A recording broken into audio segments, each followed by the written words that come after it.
নমস্কার, আজকে আমরা নিয়ে এসেছি ক্লাস 8-এর এক্সারসাইজ 6.4 বর্গমূল নির্ণয় ছাড়াই নিচের সংখ্যাগুলোর বর্গমূলে কয়টি অঙ্ক থাকবে নির্ণয় করো।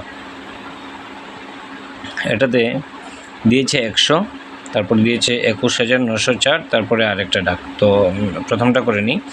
এই ধরনের ডাক বা প্রশ্ন যখনই থাকবে আমরা প্রথমে কি করব, ডান দিক থেকে আমরা জোড়া বানিয়ে নেব, জোড়া সংখ্যা, মানে দুইটা সংখ্যা আমরা আলাদা আলাদা করে নেব।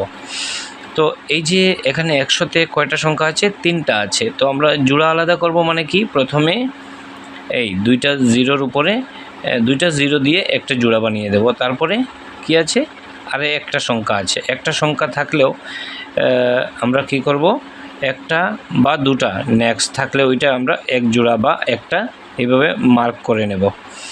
তো যখনই এটাতে কয়টা মার্ক হয়েছে আমরা দেখছি, কয়টা টান আমরা দিয়েছি, দুটো টান দিয়েছি, মানে এই জোড়াতে একটা আর এটাতে আরও একটা। তার মানে কি হয় যে 100 এর বর্গমূলে কয়টা সংখ্যা থাকবে, বর্গমূল কত সেটা না, কিন্তু বর্গমূলের সংখ্যা কয়টি থাকবে। তো এখানে কয়টা টান হয়েছে আমাদের? 2টা। তো এটার আনসার হবে 2টা। আমি দেখিয়ে নিচ্ছি, যেমন এটা আমার অঙ্কটা শুদ্ধ হয়েছে কি ভুল আমরা কনফার্ম করে নিই। তো এই যে 100 এর বর্গমূল, যেমন এই সংখ্যাটা কি, এটা হচ্ছে আমাদের বর্গ, আর এটা কি হচ্ছে, এটা এই বর্গ সংখ্যার বর্গমূল হচ্ছে এটা। তো তার মানে কি 100 যে বর্গ সংখ্যা দিয়েছে, এই বর্গ সংখ্যার বর্গমূল 10, এবং এই 10-এ সংখ্যা কটা আছে? একটা 0 আছে, একটা 1 আছে, মানে কয়টা আছে? 2টা হয়ে গেছে।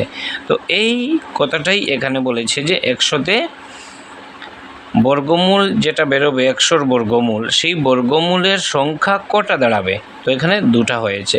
তো নেক্সট অঙ্কতে আমরা যাই। নেক্সট অঙ্কতে কী লিখেছে?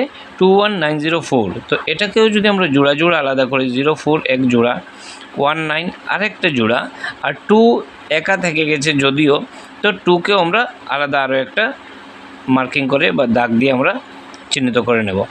তো এটাতে কয়টা টান হয়েছে? একটা, মানে কয়টা জোড়া হয়েছে? এই এক জোড়া, এটা আরেকটা 2 জোড়া, আর এটা আরেকটা এই যে দাগ দিয়েছিলাম। তো এটাতে কয়টা দাঁড়িয়েছে সংখ্যা? 3টা। তো এটার আনসার হবে 3টা। তো এটাতেও সেম কি হবে দেখে নিই আমরা সবাই। এটা কি আছে? যেমন 25 একটা, 06 আরও একটা, 85 আরেকটা, 17 আরেকটা। তো কটা হলো? কয় দাগ যে আমরা চিহ্নিত করলাম, কটা চিহ্নিত করলাম? একটা, 2টা, 3টা, 4টা। তার মানে এই সম্পূর্ণ প্রশ্নের বর্গ সংখ্যার যে বর্গমূল দাঁড়াবে, সেই বর্গমূলটা কত অঙ্কের হবে? 4 অঙ্কের। বুঝতে পেরেছ?